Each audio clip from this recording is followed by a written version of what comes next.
What is good, everyone? It's John Manson here on this Tuesday night with the ASOR Red Podcast. We're going to be talking some Liberty football, look back at the win over FIU in overtime, and look ahead to Kennesaw State game next Wednesday night. My normal co-host, Richie Longshots, he was a game time decision. It appears he's out right now. Maybe he'll make a second half appearance. We'll see how it goes. But CT is with us. CT, how you doing tonight? Doing well. Glad the Flames are 5-0. I'm glad to be here. So thanks for having me as always. Yeah, man. Talking about 5-0, we'll jump right into it. Yep. Got the win last week. Feels like it's been more than a week ago, but a week ago right now, Liberty was taking on the FIU Pitbull Panthers at Williams Stadium, and as you can see, their final in overtime, 31-24. Liberty got out to a 2-touchdown lead about midway through the fourth quarter, and it felt like actually, if you even back up before that, they led by a touchdown at halftime, got the turnover to start the second half, drove down to the one. Cooley fumbled on the one, but it looked like the Liberty was about to go in, punch it in, and go up by 2 scores and take control of the game. They did eventually go up by the 2 scores, midway through the fourth quarter, but the Panthers came back, scored to tie it up, and then Liberty kind of walked their way, I guess is a fair way of saying it, through the rest of the fourth quarter until the game went into overtime. I'll say right away, and I definitely have concerns from the game, which we'll talk about. But one, we're 5-0. We still got the win, and there's so many teams out there in the world of college football that do not win these close games. You take a look at a team like USC this year, that they'd probably say they're 3 plays away from 6-0, but they're 3-3 instead. And so our coaching staff has showed time after time that even if we're not covering the spread or playing maybe more to the opponent's level or letting them look a little better, that we still find ways to win. So that's really exciting just to be here 5-0. I will say as well that honestly, this game, felt reminiscent to me of the Sam Houston game last year.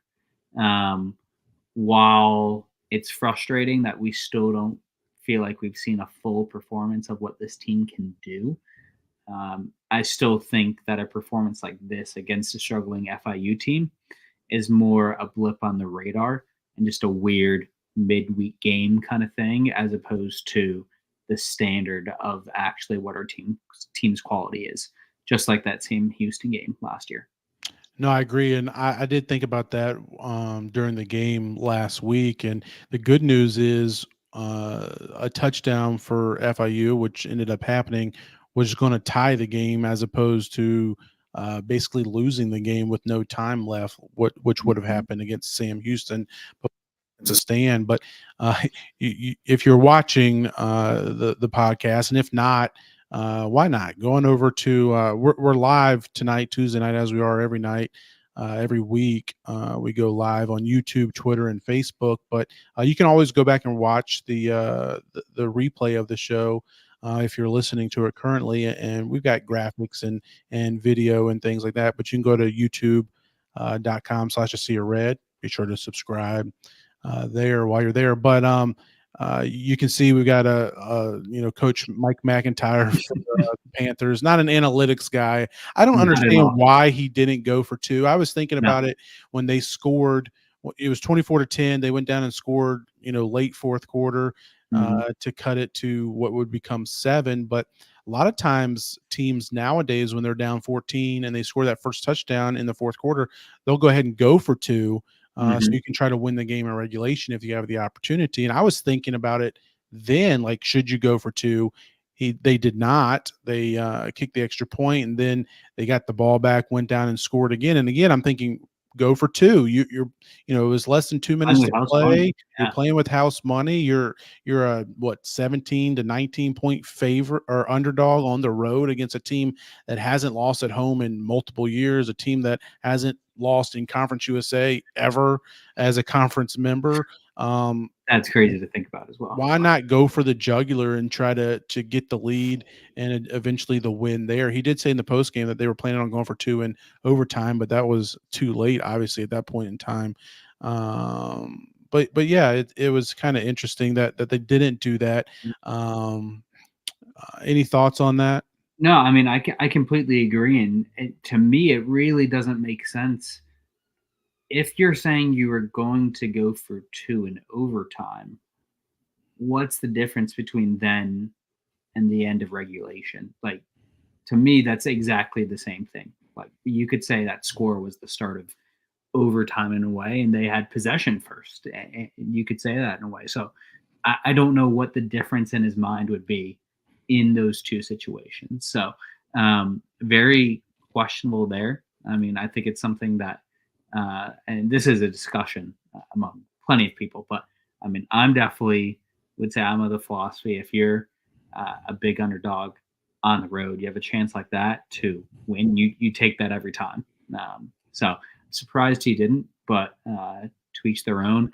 And one thing I do want to give him credit for, and really to shout out to the whole FIU team, is something that after the game you actually tweeted about, and it went pretty big. But I don't know if you want to hit on that real quick. No, it's pretty cool. I listened back to his post game press conference. The Liberty SID staff sent over to me after the game, and he talked about how it was a really big week for them overall, and they had was it 20? I think it was 20 players that It was 30. 30 players. Yeah. Thanks for correcting me. 30 players that accepted Christ the Sunday before the game. They had a team meeting and had a special speaker. I was unable to verify who the speaker was. I think it was one of their current players on the team.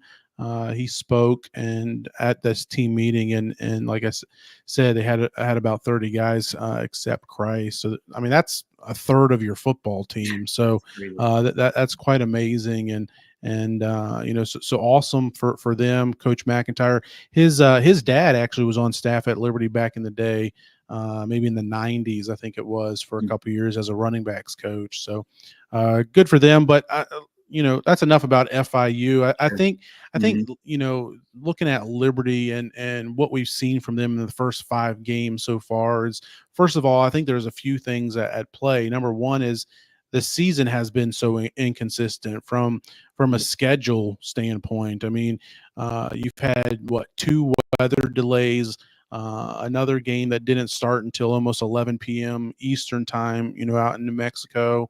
You had another game canceled, so you had a 17-day layoff, and now we're in the midst of a 15-day layoff. So just a 1 game in 32 days, as we've talked about before.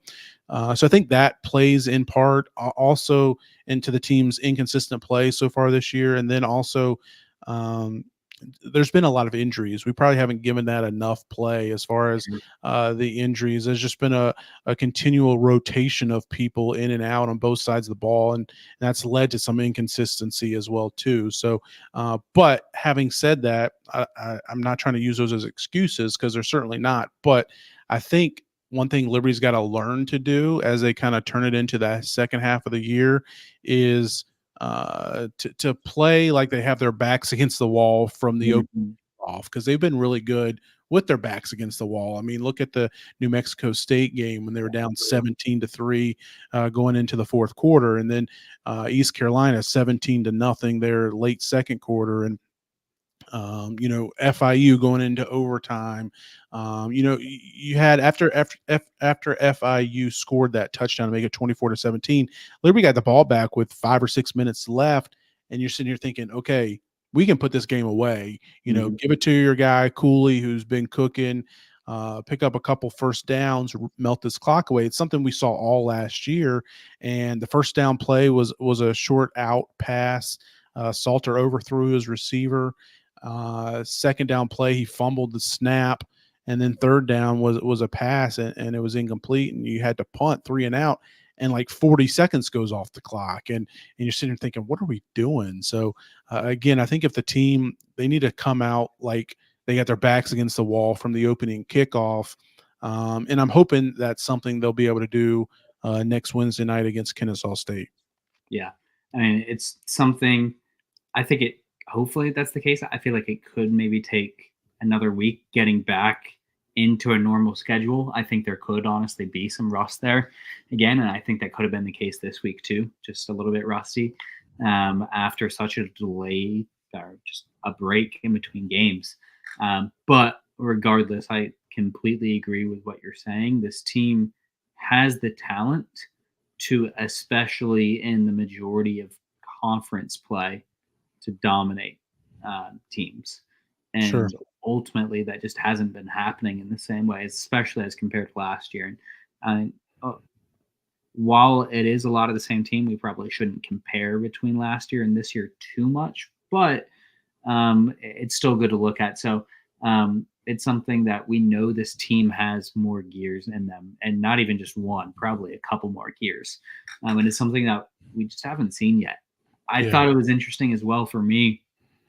They're watching towards the end of the game, and it just felt like the whole team was kind of operating under playing not to lose instead of trying to win, and trying to go out there and be aggressive and not like they're almost letting themselves be the hunted. We know every team is going to give us their best shot because of our undefeated conference record going on 2 years and everything else. But it seems like at times we're content to let that happen rather than fighting back ourselves and really asserting our dominance. And so that almost caused us to lose this game, and it's caused us to have to really have our backs against the wall in a couple other games. Yeah, I agree. Not to compare FBS football to JV volleyball, but my daughter plays volleyball, and she was on a team last year that the JV team went undefeated, they don't play for a state championship, won their division championship or whatever it was, 20-0 or whatever, went undefeated. Well, this year they had a lot of the players back, and they had a really good season, high expectations. They were talking about going undefeated when they were practicing back in August before the season started. I remember hearing her talking about it, and I'm like, I didn't say anything, but I'm like, it's kind of odd to be talking about going undefeated. Let's talk about winning our next game, getting better. Well, they played like they were trying to go undefeated in game 2, game 3, game 4, and there was games that they should have won by a lot of points or whatever, and they might have lost a set here, or played a lot closer than they should have, fallen behind, and they were just playing with that weight on their shoulders of we're playing to go undefeated. We're not playing to win this game. We're playing to go undefeated because that's the expectation, and it showed in their play. So I think Liberty's dealt with that a little bit this year, is they know what the outside noise is. They know what the expectations are. They know what the pressure is, and they're trying to be perfect. And hopefully they can relax a little bit. And as we get into a more of a routine schedule, hopefully the last half of the year when they're playing week in, week out, they'll be good to go. But let's move it forward. Talk quickly before we get into our next segment. Conference USA. Here's a updated Conference USA standings. Obviously, Liberty's at the top right now at 3-0 in conference play and undefeated overall. A couple other teams that are unbeaten: Sam Houston, Western Kentucky, and Jack State at 2-0. Now we say this with 2 Conference USA games going on tonight. One that's already started. That's Kennesaw State. And we'll talk about them more in a few minutes. But CT, what are your thoughts about Conference USA? What have we learned, in your opinion, about this league so far this season? Totally. I would say first thing that stands out right off the bat, I think initially we said, okay, this is going to be a 3-team race. And that still is very much the case, but I think it has become a 4-team race in a way. And then you look at the bottom 6, and it's a very large drop off to the bottom 6. And so I think these top 4 teams, we could probably see their only losses being against each other for the most part, barring, a slip up here or there. And that's really going to determine who's actually in the conference championship. I would say as well, now that it's a 4-team race, that means it's even less guaranteed that we're there. That's another team that we have to show up against. And looking at it, we still have to face all 3 of them: Sam Houston, Western Kentucky, and Jack State. So anything is possible. Jack State is really interesting as well because they did not look good to start the season. We kind of wrote them off. They finally figured out their quarterback, and they are rolling now, and they're scoring 50 plus every single game under this offense. They finally found a guy that fits the system really well. So even though they're 3-3 overall, do not write them off because they could easily continue to win conference game after conference game. Yeah, Jack State is a team that myself, like I'm sure many of you others listening as well, did. You know, that Thursday night of week 1, I had that game circled. Jack State and Coastal Carolina was one I wanted to watch, and they just got embarrassed 55-27. Probably wasn't that close. And then, you know, you kind of, as the season gets going, you're focusing on Liberty and some of the other teams are playing, and you know, you see Jack State's 0-3, and you're thinking, man, they're just not a good team this year. Well, that's not the case. Like you said, they've made a change at quarterback, and they're rolling right now. They've won 3 straight and scored 54 points against New Mexico State, won 54-13, beat Kennesaw State 63-24, Southern Miss 44-7. Now, those 3 teams are not good teams by any stretch of the imagination, but for a team like Jack State, who kind of got embarrassed on national TV to open the season, they've obviously turned the page, and they're definitely right in that mix, like you said. And Sam Houston and Western Kentucky, they play Wednesday night. That's a game down in Texas, so that's a big game. Looking forward to that. And you know, I think it's going to be a really fun conference race. I think you know, all 4 of those teams still have to play each other, like you were talking about, and Liberty's got to play all 3 of them.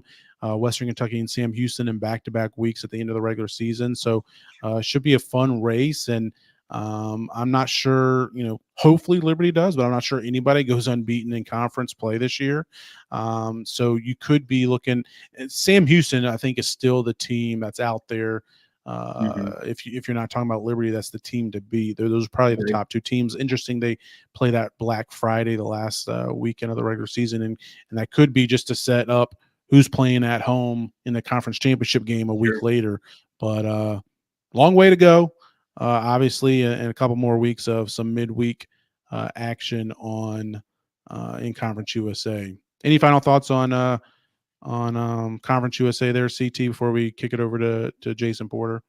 No, I mean, like you said, it's going to be a race. It's going to be a battle. It's going to be really interesting, as you said as well, to have those last 2 games against Western Kentucky and Sam Houston. So one game at a time, but we'll definitely be looking ahead to those and seeing, you know, that could affect will we be in the conference championship game or not. So yeah, definitely. All right, let's hear this quick ad break, and then we'll come right back with Jason Porter. Hey Flames Nation, this is Kyle Rode. This is Rachel Root. This is Kader Salter. We would just want to say thank you for supporting athletes like us through the Flames Rising Collective. The Flames Rising Collective is a registered 501c3, providing opportunities for student athletes to use their name, image, and likeness while serving our local community. 100% of everything contributed to the collective will go directly to creating name, image, and likeness opportunities for Liberty student athletes. Help us be champions for Christ and champions on the field. Flames. Mr. Jason Porter, how you doing this evening? Hey, John, I'm good, man. How are you? Doing pretty good. What you been doing with all your time off? I'm so out of whack right now. In full disclosure, I mean, I was doing the math here, trying to figure out where we're at with everything. But 2 games in 32 days, or whatever it is. I mean, it's very very uncharacteristic. But just been working hard and getting ready for Kennesaw next week. Yeah, definitely. It's definitely been a weird last couple of weeks. Really going on a full month. Just I remember thinking, what day is today? Oh yeah, we got a podcast today and all this thing. It's just been crazy. And but you know, we've seen the Flames get out to 5-0, and it's been a little up and down to get to this point, but they're here. You've been following the team obviously closely. From the radio booth next to Alan York all the way. So tell us about some of your, you know, as we're kind of in this bye week, what's your mid-season takeaways of the Flames? Yeah, I think the initial thought, John, is kind of like you and CT were just talking a minute ago, there's been some slow starts offensively for sure, and we've seen those great halftime adjustments that Coach Chadwell and the staff are so good at making and doing, and the guys have come out in a kind of a different mindset, I think, in the second half for sure. But I think we talked about it last podcast maybe, but I think one of the biggest challenges really are some of these days off. We'll talk to the guys about that too, because I mean we can kind of hypothesize and bloviate a little bit about it, but they're behind the curtain obviously day to day. But you even think about some of the things that we saw mistake-wise during the FIU game. It was almost like first game nerves or just timing or things along those lines, where there were some mistakes and penalties in those situations that really had been ironed out, I think, for the most part, going into what would have been the App State game, of course. So it'll be interesting again to see how the bye week just happens to hit right now too. So we're back to, like I said, that 2 games in 32 days kind of thing. But it'll be interesting to see how the guys respond down in Kennesaw next Wednesday.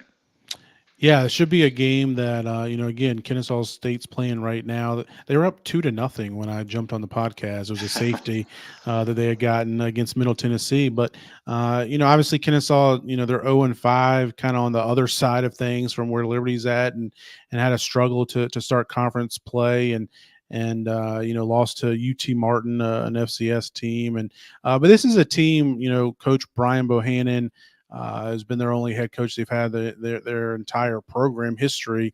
They had a lot of success at the FCS level. Liberty obviously got a firsthand up and close view of the Owls as they kind of built that program from nothing to what it was, where they were really, the top team in the Big South after Liberty left, and an FCS, playoff contender most years. It'll probably, similar to Jacksonville State, maybe even Sam Houston, where Sam Houston came in last year and struggled a little bit. But then now they're rolling this year. And then Jack State, they quickly were able to adjust to this level. Right. Do you think that's something that Kennesaw State will be able to do, is to, maybe take their lumps this year, but before too long, that they should be able to get this thing turned around, don't you think? Yeah, I really do, and I think they're, they are taking some hits here early on, which is understandable with the new program. But facility-wise, we were down there. I can't remember exactly what year it was, John, but when it was Big South days, I think we were down playing at Kennesaw, and they had a newer stadium then. But they've got good resources, and I think we're going to be able to build on that program and just get better through the years. And this is one of those games I've never really liked the idea of the trap game kind of thing mentally, but kind of harkening back to what we talked about to open the segment here. There's just a lot of extrinsics going on that none of us would have seen really coming into this week, with the exception of the bye week. So you'd like to think that the guys are mature and focused, and I think they are going into this. But again, as UNCT alluded to also, Liberty gets everyone's best shots, right? So I mean, there's going to be that side of it too, where they're going to be well scouted, or Liberty will be well scouted, well prepared. And so I think it's one of those games that you want to come out, step your foot on the gas quick, and stay on them, and hopefully get back up out of Atlanta with a win. Yeah, no doubt. And it's definitely one of those, you talk about Kennesaw State, currently winless at the time we're recording this, but, scary. Yeah, it is. If they, yeah. they'll have nothing to lose against Liberty. I'm sure they'll do everything they can to get a nice atmosphere down there, and give the Flames their best shot. They're obviously not coming off the bye week, but they can look at this game and say, hey, if we can get a win here, it kind of points that we're moving in the right direction, and can kind of make our season. I mean, we're not playing for a bowl game anyways because we're ineligible, but if they can pull out a win over the Flames, they could certainly get things moving in the right direction. So really hoping, during this bye week, I'm sure the coaching staff, Coach Chadwell and his staff, have been doing a lot of self-scout. JP, what are some things that you think they are probably addressing, and I also, from a health standpoint, with your background, how much can this extra time off help those guys get back closer to being 100%? Yeah, I think that's the absolute intangible, and the natural former athletic trainer, sports medicine brain that I've got. That's the first place I go when you got the bye weeks. I mean, you circle those on the calendar during camp, literally, because you're just thinking about who may be on the IR, so to speak. And so in this case, I think the rest has helped some of the guys who have been dinged up. And I know Coach Chad will obviously addresses those injuries and will continue to keep us updated on those kind of things. But man, that makes a huge difference. And so especially to be at week 6 or 7 here coming into this, when you've had some time off and some of these guys who have been nursing some injuries have a chance to come back full strength. I don't think that can be underestimated for sure. But, I do think, again, you start looking through some of the statistics on paper, and I'm still, in full disclosure, kind of an early prep with some of this, but just Liberty at about 33 points a game and Kennesaw at about 14 points a game. There's a lot on paper that says that it should be lopsided, and certainly the analytics and all the other things that we, in theory, pay attention to. But I do think this is just going to be one of those games where, again, LU's going to have to come out ready to go, especially on the road, and it's going to be an intense environment after a couple of weeks off here. Well, JP, when we opened this segment, I kind of jokingly asked, "What have you been doing with all your time off?" But I think we know what you've been doing with all your time off. Your day job, I'm sure, keeps you busy with your real estate needs. And one thing I was curious about: repair requests, inspection reports. Those can sometimes be I don't know if red flags the right way to call them, but alarm bells can go off in either a seller or a buyer's mind. What are some of the things that we need to look out for when we're approaching any type of deal? And are these things that could kill a deal? Yeah, to just jump to the end of the question, unfortunately, repairs, addendums, and repair requests can kill a deal, and so you've got to be aware of something like that. And so, really, what we're talking about, John, is as buyers and sellers come together, buyers almost always want to do a home inspection. I always recommend that, unless my buyers have some, Class A contractor background kind of a thing. But it's always a good way to vet the property that they're buying. It's a major investment, obviously, and so you get that inspection report back, and maybe there's 10 items on that inspection report that you want to go back to the sellers and say, hey, we'd like for you to fix these particular items. And so you kind of have that stage 2 of negotiation, truly, and it's really the next fork in the road once everything's been negotiated. So it's important to get those negotiations worked on and work on those particular repairs, addendums, and really as part of the contract, if the buyer and seller can't come to terms on the repair requests and the repairs to be made, the buyer can indeed walk away. That gets into some other issues, of course, which I'd be glad to talk with somebody offline about. But you're not out of the woods by any stretch on the home inspection, but it's certainly part of due diligence for any buyer.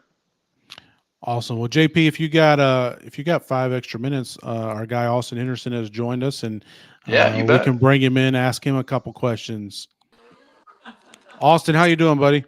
I'm great, guys. I'm sorry. I keep losing track of time with this thing. It's my apologies. I had the timer set, didn't go off. So hey, no worries.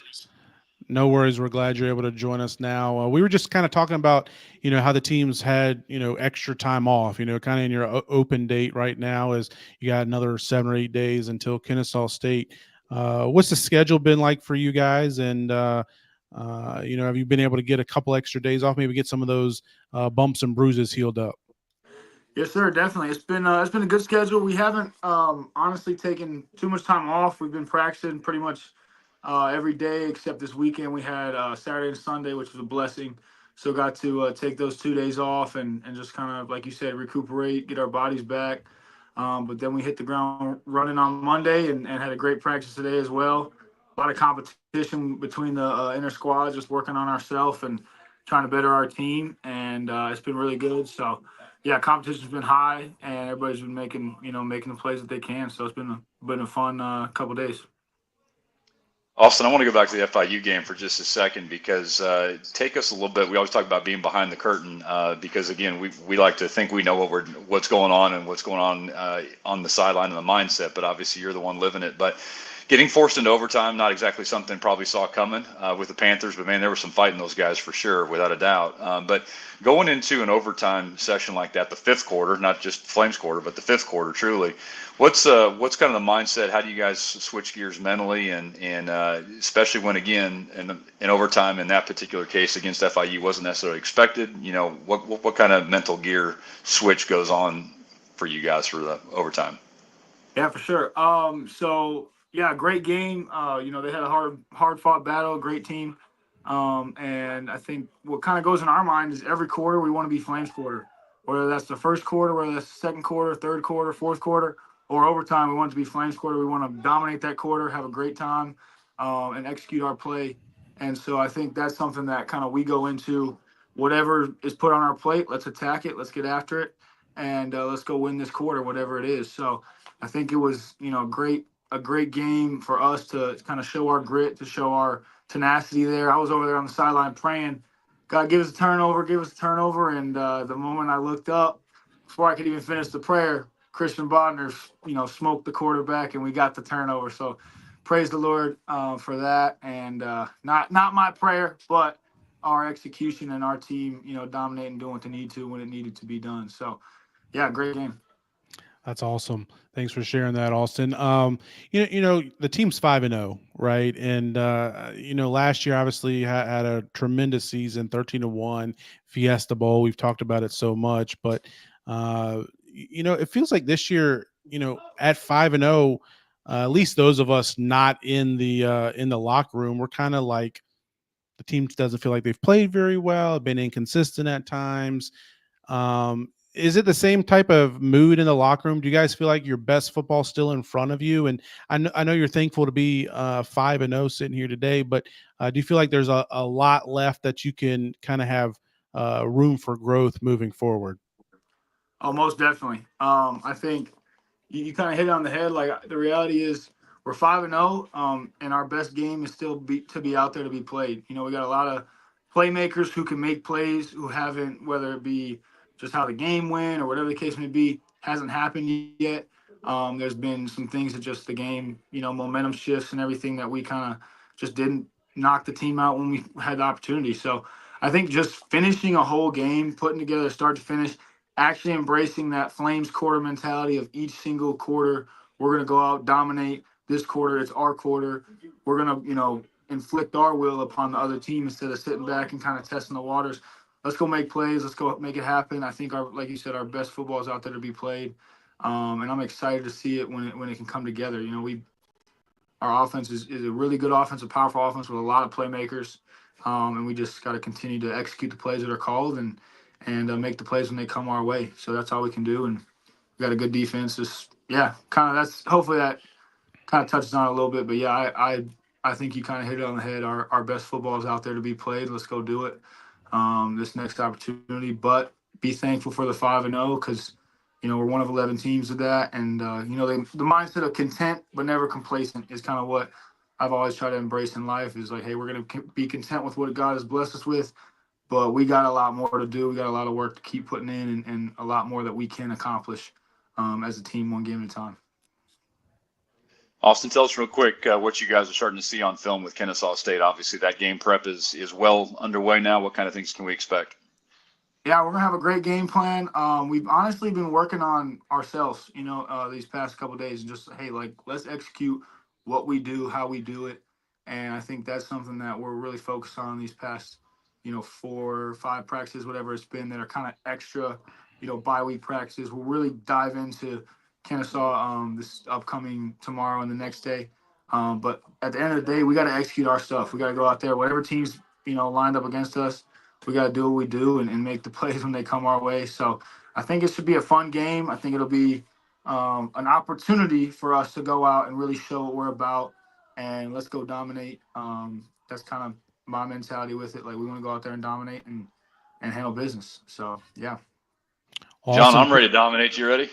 Yeah, let's go. Why we got to wait another week, right? Let's get out there tonight.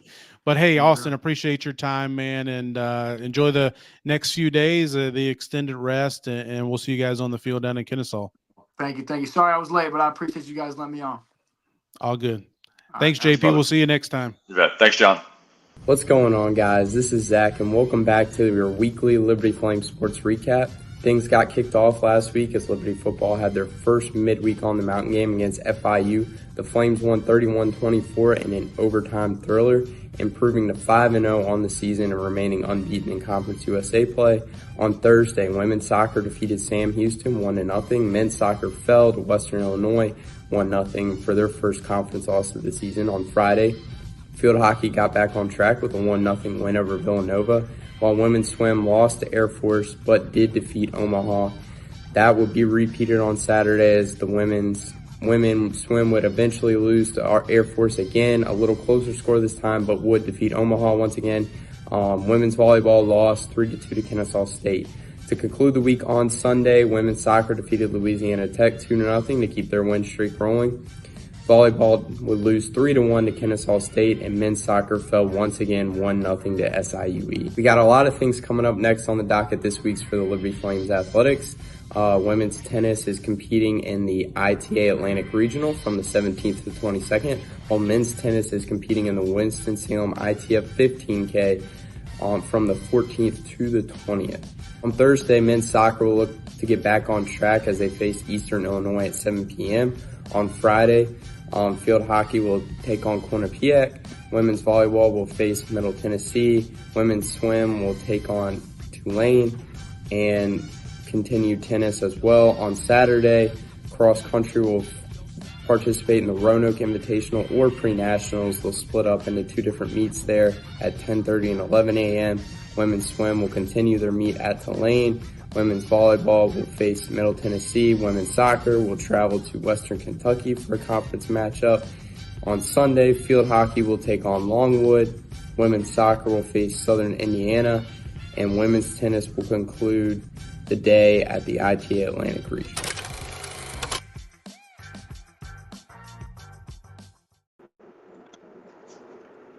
Hello. Well, I think Mr. Longshots is with us. Are you driving? I don't have to answer that question. Well, just be safe, my guy. How things going for you? Miserable. I haven't been this miserable on a Tuesday night since they used to force me to go to hall meetings and prayer groups. I've been at work for like 13 hours. I just sat in a line at Wendy's. Absolute amateur hour. I'm no free ads, but Wendy's, awful. Did you get a Baconator or what'd you get? No, the line was so long, I was like, just give me some nuggets and fries. I don't have time to deal with a specialized burger order, no tomatoes, no pickles. So I don't have time to deal with that. I was going to eat, but I was like, I can't eat, podcast drive, do all that. I'm basically here to make sure I don't get Wally pipped. Well, we don't want you to spill those saucy nugs on that nice shirt you got on there. I didn't get saucy nugs. I didn't get saucy nugs either. Just classic. And I'm not even going to eat it at home. I'm going to sauce them up myself. Well, anyways, we'll move on and look ahead to Kennesaw State. Appreciate should be a fun one. Appreciate. Are you at a red light right now? I'm at a red light. Yeah. So what are your early thoughts on the Owls, Mr. Longshots? Have you done an in-depth study of them yet? Yeah, deep dive. They're 0-5. They have no wide receivers. They have a good kicker. And I'm stealing everything that you said in the group chat today, so I'm sorry. Yeah, no, it's been a tough go of things for Kennesaw so far. They're 0-5. They lost 63-24 to Jack State last week, and their quarterback's thrown for 3 times the amount of interceptions as he does touchdowns. I think they're running for like less than 100 yards a game. Their offense is dead last in the country by a good margin. Their defense is if you want to say they're good spot, I mean, they're still 114th in the country. So it's been a tough go, CT. It's been a tough go for the Owls so far in the FBS era. Yeah, I'm hesitant to talk too poorly about them after the way we talked about New Mexico State and the way that game went. But it's another team. And whoever we played last week. Yes. Yeah. FIU. I mean, FIU, I feel like is at least a tier above them. But yeah. Also, I think we need to call you driving long shots for the rest of the show. Kennesaw's offense they really struggled, to say the least. It's really interesting. One thing that when we made this graphic that I was surprised about, I didn't realize they've had the same head coach since they started in FCS. We saw them back in FCS, and they had an awesome triple option attack that we could not stop whatsoever. I don't really know why. I guess coordinators left and stuff, but they've completely abandoned that. That would have been perfect for them coming up to FBS. Now as a result, their offense worst in the country in yards per play. Passing offense, bottom 10 with the service academies while not running a triple option. Like it's just not good. Yeah, they definitely they did have the triple option, but they've gone away from that here, and things aren't going too well for them. So we'll see if they ever make a switch back. But yeah, Brian Bohannon's been there since they started the program back in 2015. And they had really, like I said earlier, had become one of the top FCS teams, at least in the region, in the Big South. They were the team to beat once we moved out. It'll be interesting if they can get things going at the FBS level. But for us, I mean, this game is more about us, right? I mean, it's more about us. We're going to be 3+ touchdown favorites, I would assume, and on the road next Wednesday night. We highlighted 2 guys here as players to watch. Jamar Brown, linebacker, who had a great game last week, and Caden Salter, who I think he missed a few open receivers last week, and I'm looking forward to him really taking his game to the next level. We saw a lot more rushing out of him last week against FIU, so I think we'll continue to see that as the year continues to progress. Long shots, what you got on our guy number 7? Listen, I think this is going to be a great get-right game. Ride the momentum. I think when push comes to shove, we got a guy that's going to take over. We have multiple guys that between 7, Quentin Cooley, we need a first down. It's there. We need 3rd and 4, 4th and short. It's some of the most confident I've ever been in I'll throw the light on. I'm on the Parkway. Most confident I've been in any Liberty offense to pick up when there's a need. We've played a lot of close games this year, and there's never been that moment where I'm genuinely worried. Even when I woke up on my couch against New Mexico State, I'm like, they'll find a way to win. And that's a great characteristic for a team to have, that it seems like they believe as well, that they can come at any moment and get the win. I'm going to try not to let any road rage incidents take place while I'm behind the wheel. It's pretty quiet right now on the road. And yes, Bill, I am wearing a tie. I am a professional somehow. But no, I feel good. Caden, player to watch. Who's a defensive player? Jamar Brown, the linebacker. He was actually, had someone text me during the game. They were like, who's this number 9 kid? He was all in the backfield last week.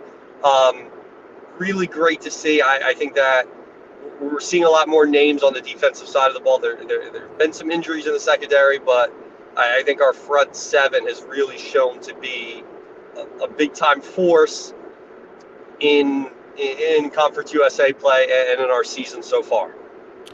Well, long shots, do you want to tee up your favorite ad, and then after that we'll get to cash and tickets with CT? Out of respect for Florida, normally I crack a joke.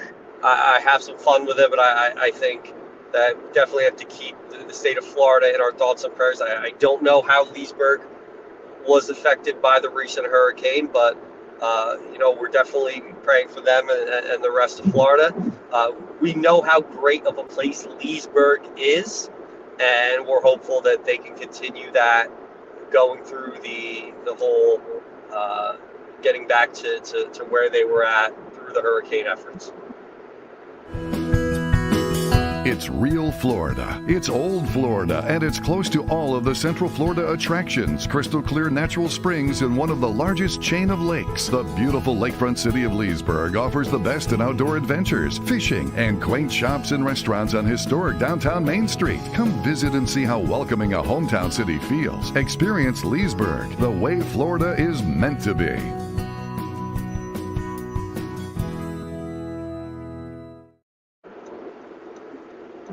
Back.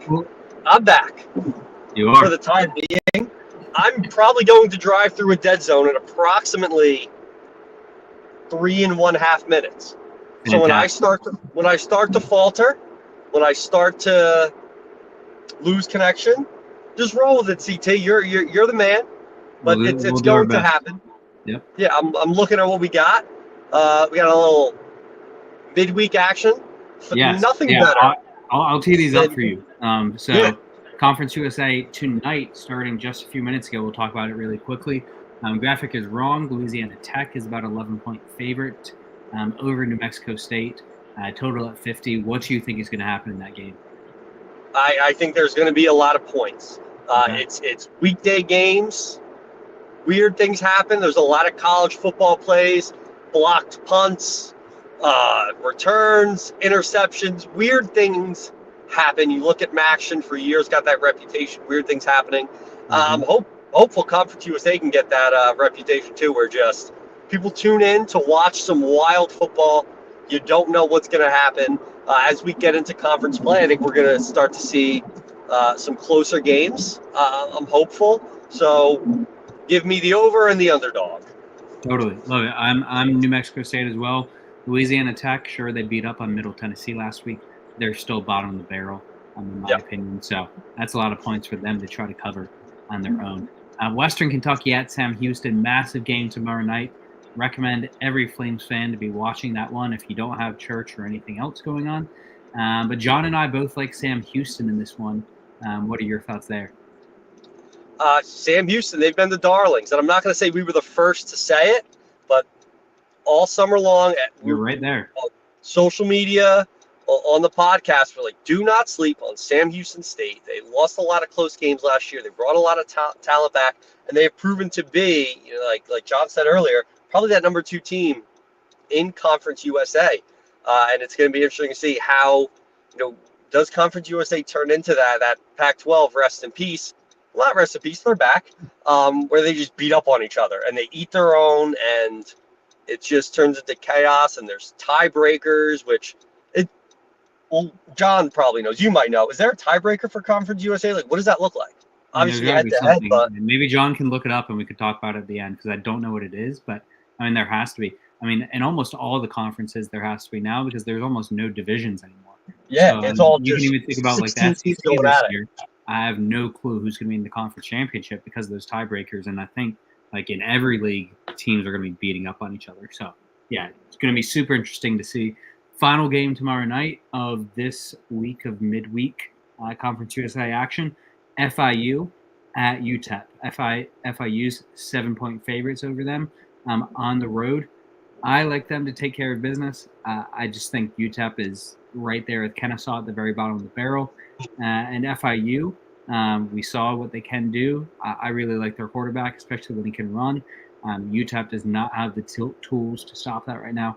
So give me FIU -7. You have anything there, long shots? Not specifically. I am interested to see, did they set that line as an overreaction to the Liberty game? And we'll kind of see, are they a team that they're better than what I realize? So I wouldn't bet a game like this, because I do think that is a bit of an overinflation. I don't know how much the line has moved, what it opened up at. But as we've said, they're conference games, and we've seen firsthand where anything can happen. And not just in Conference USA. We're seeing that across the country, where the parity between teams are kind of bigger than ever. And I had this conversation, shout out my boy, Mr. Kenneth Salter. He's usually tuning in. We talked about that before the first game. He said there's going to be more parity in college football than ever before. And I think that is a fact. You see a team like Northern Illinois go and beat Notre Dame and then lose a couple weeks later to an in-conference. I forget who they lost to. That wasn't Ball State. They lost to Northern Illinois. Yeah. Whoever beat Notre Dame then lost. So we're seeing parity. They lost to Buffalo. Yeah, we're seeing it in the SEC, where South Carolina almost beat almost beat Missouri. It was Vandy beating Bama. And it really is I'm hitting every red light, which isn't a bad thing, but I'm almost home. So sure. I think that parity piece is going to trickle down to Conference USA as well, where I'd be kind of leaning to take some of those underdogs, because, as I said earlier, anything can happen in these weekday games. Absolutely. I think another thing in the midweek games is, coaching can be a big difference in them, and how can your coach handle a short week of preparation as well. So that can be another thing. But before we move on, just quick status of the games tonight. Louisiana Tech, New Mexico State, still tied 0-0. That one just started. They're about 5 minutes Yankee game, please. Yankee game, I got you in a second. Well, let's do Conference USA first. Middle Tennessee up 7-2 with a minute left in the first half. Absolute barn burner there. And for the Yankees, they're up 3-1 right now. top of the 5th, but 1 out and bases loaded for Cleveland. Not great. But you're still up, so we'll see. But moving on to our plays for the weekend. You're in the dead zone for sure. So I'll start off. I'll talk about Louisiana Coastal, and I'll check back in if you're good in a second. So Louisiana, they're playing at Coastal, -4. That's something for me. I thought Coastal's schedule to start the year was pretty easy. They were going to look pretty strong, especially after that first game against Jacksonville State. And then I had it marked down that at the JMU game and after to start go ahead and fading them. I think they're going to drop off, fall a lot more back down to earth. They think there could be a lot of value in the numbers fading them as they come back down. So Louisiana still, even after they lost their coach the other year to Florida and so on, they're still one of the top teams in the Sun Belt. I think they're going to continue to show up. And I think they're going to take care of business against Coastal. So give me Louisiana -4 to hit on Rishies. And if he comes back, I'll let him talk about it more. But he has Clemson -21 versus Virginia. Love that one as well. Virginia has looked kind of good at times this season. They've really shown up at times when maybe they didn't think so. But that Clemson defense is on another level, really demolishing everybody that's not named Georgia. And their offense is getting better and better. Cade Klubnik has looked really good as well. Surprisingly, a lot better than he did last year. So fully endorse long shots, Clemson -21. And I will say as well, I'm pretty sure long shots, not to jinx him, but long shots has not missed his favorite since maybe week 1. So if there's anything to like, Clemson -21 is a pretty good one. Upset alert. I'm going to go Maryland +230 at home against USC. USC, you would think it's probably a bounce back spot for them after that brutal late loss to Penn State. They're clearly a much better team than Maryland. They're much more on the level of the Penn States and probably the top 20 teams in the country. But USC has not won in the Central or Eastern time zones, I think, since 2014 or something like that. It's been 8 to 10 years. So until they prove otherwise, I'm going to keep on fading them. They couldn't even beat Minnesota on the road. And if they can't beat Minnesota, I don't know if they're going to be able to beat Maryland. So give me that value, +230 Maryland money line. In long shots, on the other hand, he went with a smaller one, Arizona State money line +120 at Cincinnati. Arizona State has looked really good all season. They've already cashed their win total on the season over. They won it when they won this past week. Their coach actually said it in his press conference after the game. He's like, "Hey, we cashed it over. Hopefully that makes some alumni happy. Anything that you won, go ahead, donate it back to our NIL collective." So if that happens with the Flames this year, maybe think about it for yourselves to maybe give some of that to Flames Rising. Shameless plug there. But Arizona State has looked really good.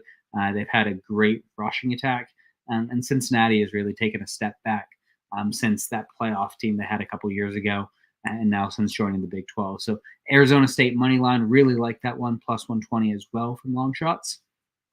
Hello. There he is. Beautiful. You're at home. Do you have any thoughts? I hit on them for you, but do you have any thoughts on Clemson or Arizona State that you want to give? I think Clemson might have turned the corner. They didn't look great that second half against Georgia, but outside of that, they've played pretty well. Yep. I think they're on a fast track to win the ACC. I don't think anyone's really stepped up to go there. A-State, I just think Maryland is bad. Watch them play. They are a bad football team. They are. Very bad. So A-State, they could be sneaky on the road. Oh, as I took Arizona against Cincinnati. Yeah. Cincinnati hasn't been good either. No, Cincinnati not good either. It's not like a super tough place to play. So, yeah, there's my Arizona. There's my thoughts. Yeah, beautiful. Let's go points. You have Bama, Tennessee, probably the second best game of the week. On Saturday, Flames aren't playing, so be sure to tune into a couple games, one that we'll talk about in a second, and then this one as well. So you have Bama and Tennessee over. Yeah, I think Bama's got a great offense. Tennessee's defense has been sneaky good this year Yeah. compared to years past. But Nico, rough game last week for Tennessee. I think they could turn it around. Just Bama and Tennessee, I think they're both going to be just taking shots down the field. Yeah. We've seen Bama's got the offense. They can, when everything clicks, they could put up points against anyone. Yeah. I could definitely see both teams into the 30s, which you're clear. Yeah. No, it's going to be a super interesting game. It honestly has felt like these past two games, Bama's defense has been kind of broken. Pavia kind of broke them in a way, and South Carolina almost beat them. And in the same way, Nico and the Tennessee offense has looked broken the past 2 weeks as well. So it's really interesting to see, what's going to be maybe the changing force there. And that really could determine if the game's going to go over or under. But I think that the Tennessee offense bounces back as well. And it's crazy that to say, but the Tennessee offense might be bouncing back against Alabama, which is crazy to say, but it very much could be the case. I have New Mexico, Utah State over 78. And it's got to be the highest of the week. It's the highest of the season. It's the highest of since midway last season or something like that. And top 5 highest in the past 5 years or so. Those are some Big 12 numbers. I could not tell you. This it makes no sense. None. It's going to be an absolute battle to get that over. Kind of like it's going to be reminiscent of rooting for an Iowa under 34 or something like that. And it's just an absolute grind. You're just rooting for absolutely miserable football. You're getting it, but it's not fun. This one, I don't know how these teams are going to score over 78. Somehow that total's there, and I'm saying that it's there for a reason. So somehow crazy, these teams are both going to drop 50, and we're going to go over 78. Yeah, it's kind of like a personal challenge. You see an over like that. Same way you see an under that's like 32. You just have to take it. Yeah, just out of principle. The game of the week, Georgia, number 5 right now, at the number 1 team in the nation, Texas. Going to be an absolutely crazy game. Texas took care of business and handled Oklahoma in the Red River. So Texas is -4, and you like them this week. I do. I've been on the Texas train for a while now. They didn't even look that great against Oklahoma. No. I think they left points on the field, but they're a complete team. I think that wide receiver from Alabama, I think he's coming back, but don't quote me on that. Mm-hmm. But I'm also cold. Last week was a debacle, so sure. Probably want to take Georgia this week. No, and honestly, the number one reason I'm on Georgia is Texas historically has struggled so much in the game after the Red River. Now they haven't had a situation like this where a top 5 team and a perennial national title contender is coming into town. So maybe they're able to get up for 2 different games. But based off that, I think this is a game that Georgia can come in and win. I think Texas is the better team than Georgia, to be clear. But I think Georgia has the ability to take advantage of Texas coming down from those Red River, that massive rivalry and the emotions of that, and get a really solid win to make sure that they don't have 2 losses and get more on the line of will they be in the playoff at all or not. So I think this is a huge game for Georgia to make a statement. And so I'm going to take them +4 on the road at Texas. Yep. Take Georgia. Totally. So that being the case, I think we'll go to our next ad before we wrap it up. So I'll try to handle this one. Long shots, you normally do a great job, but I'll try to do it for tonight for us. So do you ever feel like your betting luck is as inconsistent as maybe coaches trying to decide if they're going to go for 2 at the end of the game to win the game, as we maybe saw with the Flames? If you feel like that's the case, then Better Bettors Coaching is here to change that. They specialize in transforming sports betting into a smarter, more profitable experience with personalized coaching focused on smart bankroll management, disciplined betting habits, and data-driven strategies. They tailor everything to fit the goals that you may have with your sports investments. So if this interests you, go ahead, head over to betterbetterscoaching.com and sign up for a complimentary call today to talk about your goals and if they'd be a good service for you. So Better Betters Coaching. With the right coaching, winning consistently is not a gamble.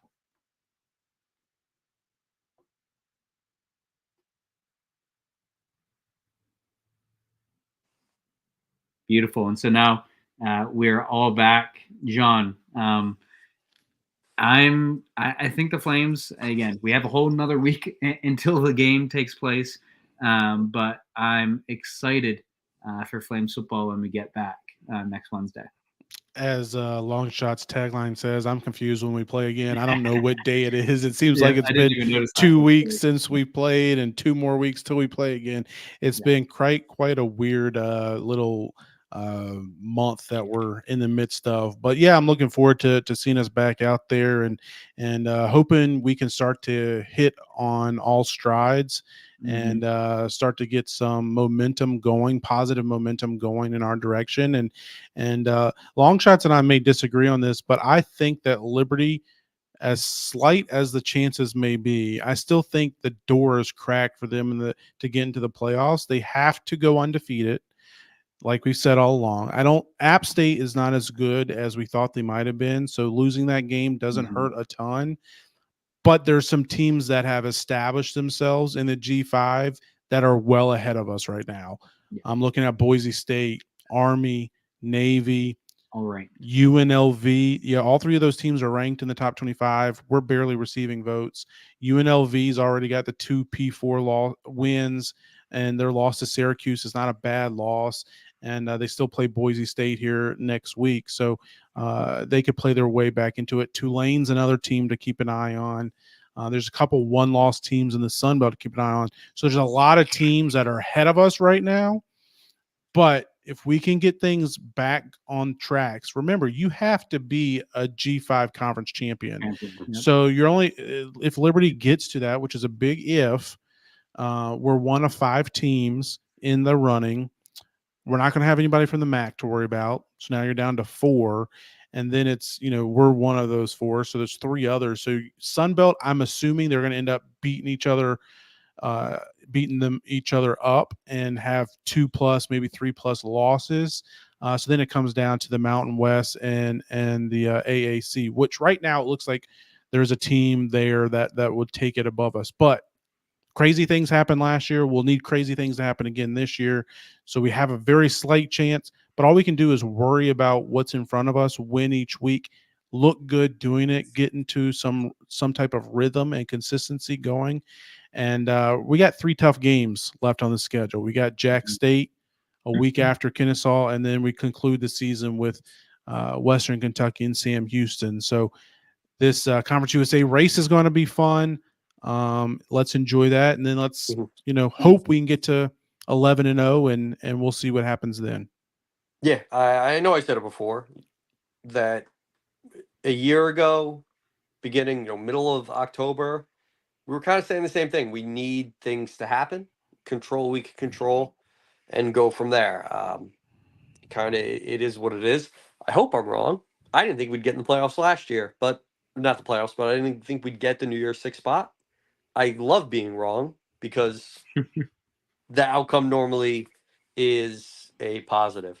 John, not sure if you were listening. We talked about the tiebreaker. Do you know what the Conference USA tiebreaker entails?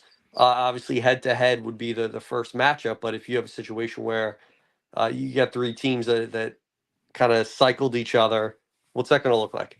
Yeah, I looked it up while you guys were talking about it, and if it's number 1 is the head-to-head, so if it's a two-way tiebreaker, it would be that because all 4 of us play each other. So that we'll take care of that. But if it's multiple teams, like 3 of us at 1 loss, which I could see happening, it first is tiebreaker is head-to-head, which you would probably have us all going 1-1. The next tiebreaker goes to the highest ranked CFP team, which I would assume none of us would even be ranked, probably. I mean, if Liberty's got a loss, we're not going to be ranked. That's very bold. That's very bold for Conference USA to have that as the number 2 leg. Yeah, that's real cocky of them to say that we're gonna have 2 teams ranked in the college football. Jay Dizzy is somewhere just losing his mind right now. Hey, just for the job that you want. So. Yeah. So that's the next one. Then after that, it goes to the highest average ranking based on 4 selected computer rankings.